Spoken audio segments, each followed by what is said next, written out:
Hoy revisaremos los estudios de corte transversal. Los estudios de corte transversal son estudios observacionales que en algunos casos pueden tener un doble componente descriptivo y analítico.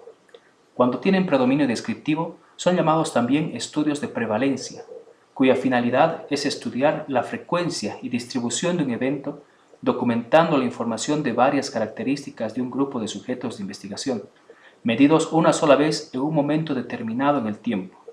Es como una fotografía que se toma a una situación que se desea estudiar.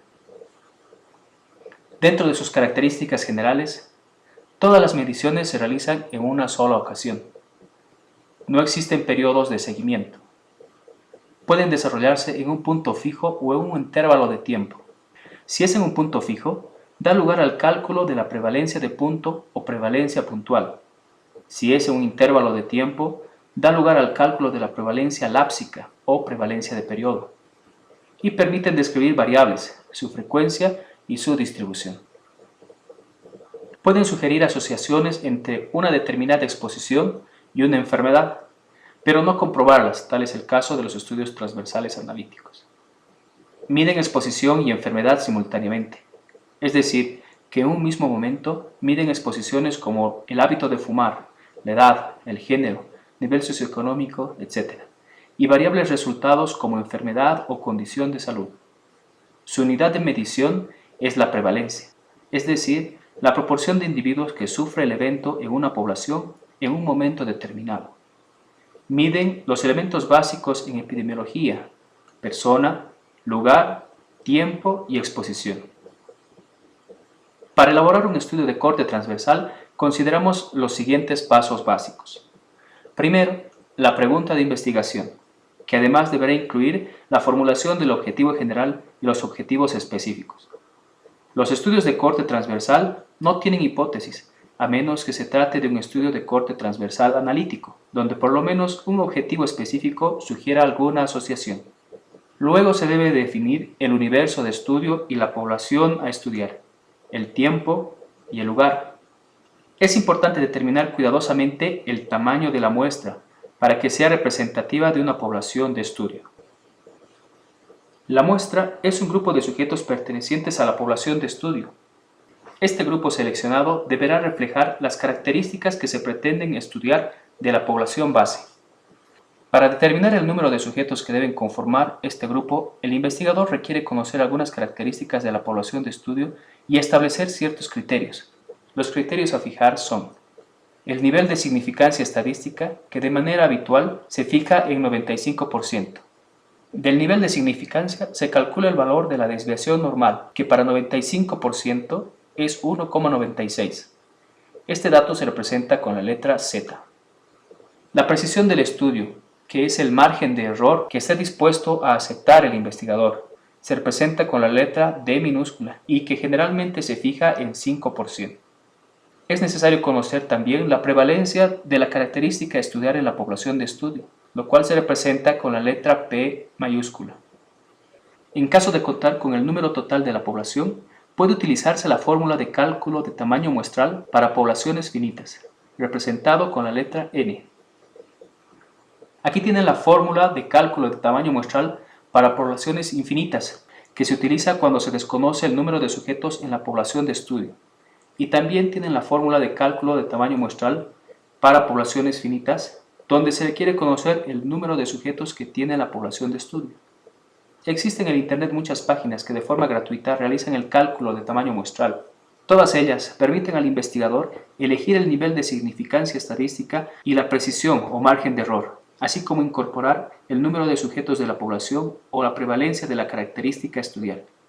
Mientras más alto sea el nivel de significancia estadística que uno elija, es decir, 95%, 96%, 97%, etc., más representativa será la muestra. Es posible tomar también 90%, pero es inversamente proporcional. Lo mismo sucede con la precisión o margen de error. En general, 5% es aceptable, pero si se quiere mayor precisión puede tomarse 4%, 3% de margen de error. Y por el otro lado, también se puede aumentar el margen de error a 6%, 7% e incluso 10%, pero eso va en desmedro de la validez de nuestro estudio. Si ingresan a las páginas web mencionadas y hacen el ejercicio, notarán que a mayor nivel de significancia y menor porcentaje de margen de error, el tamaño de la muestra se incrementa y viceversa. A menor nivel de significancia y a mayor margen de error, el tamaño de la muestra disminuye. Pero es necesario encontrar un equilibrio para que no se peque por exceso ni por defecto. Una vez establecido el tamaño de muestra, debemos elegir el método para seleccionar los participantes. Para eso existen diferentes tipos de muestreo. El muestreo no probabilístico, en el que el investigador elige a los participantes de forma empírica, según accesibilidad o disponibilidad, sin un método establecido que garantice la representatividad de la muestra y por lo tanto no permite realizar estimaciones. Este tipo de muestreo es sencillo y es más adecuado para investigaciones cualitativas o para estudios experimentales, donde no se busca la representatividad de los sujetos, sino el punto de vista individual. Dentro del muestreo no probabilístico están el muestreo por conveniencia, el muestreo por juicio u opinión, el muestreo por cuotas y el muestreo por bola de nieve. El otro método de selección es el muestreo probabilístico. Como su nombre lo indica, se basa en la teoría de la probabilidad. Es un método riguroso y científico en el que se excluyen las opiniones o criterios personales del investigador, estableciendo un mecanismo de selección normado y validado. Este procedimiento garantiza la representatividad de la muestra y permite generalizar los resultados obtenidos a la población de estudio. En este grupo se encuentran el muestreo aleatorio simple, el muestreo estratificado, el muestreo por conglomerados y el muestreo sistemático. Luego se determinará las variables a utilizar en función al evento en salud a estudiar. Posteriormente, se realizará la recolección de datos de fichas clínicas, exámenes de laboratorio, certificados de defunción, etc. O se confeccionará un instrumento de recolección de datos como los cuestionarios o fichas de recolección de datos, cuyo contenido debe estar redactado en lenguaje claro y adaptado a la población de estudio. Antes de aplicar el instrumento de recolección de datos, se debe evaluar la confiabilidad, es decir, la capacidad del instrumento para dar resultados similares en distintos momentos del tiempo, y la validez, que es la capacidad del instrumento para medir la variable que realmente desea medir. Para ello, se puede realizar un estudio piloto en un número reducido de sujetos de estudio para identificar algunas falencias del instrumento o del mecanismo de recolección de datos. En algunos casos, se puede utilizar cuestionarios que ya hayan sido validados en el medio local o internacional, teniendo en cuenta que si corresponden al último caso, se deberá adecuar el instrumento al ámbito local. Con los resultados obtenidos, se procede al análisis de los datos. El análisis de los datos estará en función de los objetivos de investigación, así como de la escala de medición de las variables de estudio. Se realizará la estadística descriptiva de las variables de estudio, lo que permite conocer las características generales de la población de estudio, es decir, la frecuencia y distribución de edades, género, escolaridad, ingreso económico, uso de servicios de salud, motivos de consulta médica, factores de riesgo para una determinada enfermedad, comorbilidades, etc. En el caso de las variables dicotómicas, como presencia o ausencia de enfermedad, los datos se expresan como proporción. En el caso de variables continuas, como el peso o la talla, los datos se presentan como medidas de tendencia central, es decir, la media, mediana o moda, y de dispersión, como la desviación estándar, varianza o percentiles. Habíamos indicado que el estudio transversal permite el cálculo de prevalencia, que es la cuantificación de una enfermedad en un momento determinado del tiempo. La prevalencia resulta del cociente del número de casos existentes de la enfermedad entre la población total en riesgo o la población de estudio. Es una proporción, es decir, un número parcial sobre un número total que varía entre 0 y 1. Con la finalidad de hacer este resultado un dato manejable, se expresa en porcentaje. Para ello, el resultado se multiplica por 100, pero las prevalencias no siempre son en porcentajes. Cuando sus valores son mínimos, se multiplica por 1000 o por 100.000. Cuando se trata de un estudio transversal analítico, es posible hacer comparaciones. Una de ellas es la comparación de prevalencia. Para ello, diseñamos una tabla de contingencia, conocida también como tabla de doble entrada, bidimensional, tabla de 2×2 o tabla tetracórica. En esta tabla se registran en las columnas el número de enfermos y el número de sanos, y en las filas el número de expuestos y el número de no expuestos. La medida o efecto de asociación puede ser expresada como razón de prevalencia o diferencia de prevalencia, que compara la prevalencia de la enfermedad en los expuestos y la prevalencia de la enfermedad en los no expuestos. En la razón de prevalencias, el valor de 1 se interpreta como igual prevalencia de enfermedades entre expuestos y no expuestos. Un valor mayor de 1 significa que la prevalencia es mayor en los expuestos que en los no expuestos. Y un valor menor a 1 significa que la prevalencia es mayor en los no expuestos que en los expuestos. Alternativamente, se puede calcular el odds ratio, llamado también razón de momios o razón de oportunidades. La interpretación de esta medida estadística es similar a la razón de prevalencias.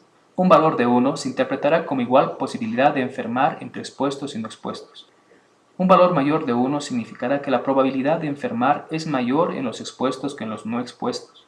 Un valor menor a 1 significará que la posibilidad de enfermar es mayor en los no expuestos que en los expuestos. Además de medir la ausencia o presencia de síntomas, enfermedad o muerte como variable resultado, es posible en un estudio transversal analítico hacer la medición de variables que están distribuidas de manera continua, como peso, talla, presión arterial, frecuencia cardíaca, etc., y hacer la comparación entre dos o más grupos de sujetos de estudio. Cuando se compara el valor promedio entre dos grupos, la prueba estadística a utilizar es la t-de-student. Y cuando se compara el valor promedio entre 3 o más grupos, se utiliza el análisis de varianza o ANOVA. Dentro de las ventajas de un estudio transversal, podemos señalar que es un diseño económico, a diferencia de otros diseños de investigación, ya que no exige seguimiento de los sujetos de estudio. Además es rápido, brindando información importante para la planificación y administración de los servicios de salud. Permite generar hipótesis, sirviendo de base para otros diseños de mayor complejidad que pueden probar dichas hipótesis. Permite estudiar varias exposiciones a la vez, así como identificar múltiples factores de riesgo para algunas enfermedades o múltiples efectos. El diseño transversal es útil para estudiar enfermedades de larga evolución, como es el caso de las enfermedades crónicas. Dentro de las desventajas, no establece secuencia de acontecimientos, por lo tanto, no es posible determinar si la exposición precedió a la enfermedad. Tiene limitación para establecer causalidad, exceptuando las exposiciones que no cambian con el tiempo. Las posibles asociaciones que se pueden obtener son tendencias, las cuales no tienen el peso como el que tiene una asociación demostrada en un estudio analítico de cortes o de casos y controles. Este diseño no es útil para estudiar enfermedades o exposiciones poco frecuentes en una población o que son de corta duración, debido a que solo captarían información sobre un número reducido de individuos que las padezcan. Además, tiene muchos sesgos potenciales. El término sesgo se refiere a cualquier desviación que pueda conducir a conclusiones que son sistemáticamente diferentes de la verdad. Estos sesgos se pueden producir durante el proceso de elaboración del proyecto, durante la recolección de la información o bien durante el análisis. Algunos de los sesgos más frecuentes en el diseño transversal son el sesgo de selección, que ocurre durante el reclutamiento de los sujetos de investigación, cuando estos sujetos presentan mayor o menor predisposición a desarrollar un evento o a sufrir una exposición en relación al resto de la población de estudio, lo cual invalidarán los datos obtenidos. Este sesgo se puede controlar empleando un muestreo probabilístico, en el que todos los sujetos de la población de estudio tengan la misma probabilidad de ser incluidos en el estudio. El sesgo de duración guarda relación con el tiempo de duración de una enfermedad y pueden sobre-representar la muestra en caso de enfermedades crónicas, donde pueden existir muchos sujetos con la variable de interés, o puede subrepresentar la muestra en el caso de enfermedades muy agudas o de resolución rápida, donde el sujeto que presenta la variable de interés tiene una pronta recuperación, entonces difícilmente podrá ser incluido en el grupo prevalente. El sesgo de información ocurre cuando se emplean distintos procedimientos para la recolección de datos, por ejemplo, distintos medios diagnósticos. Puede presentarse también cuando la información recolectada es incompleta, poco verídica, o cuando los sujetos seleccionados rechazan participar, lo cual afecta la estimación de la prevalencia y la validez del estudio. Para controlar ese sesgo es necesario determinar si son valores perdidos al azar o de forma sistemática, y analizar cómo afectan a las mediciones. Es necesario conocer las razones por las que no se participó o las características del sujeto participante, e incluir esta información en el informe final.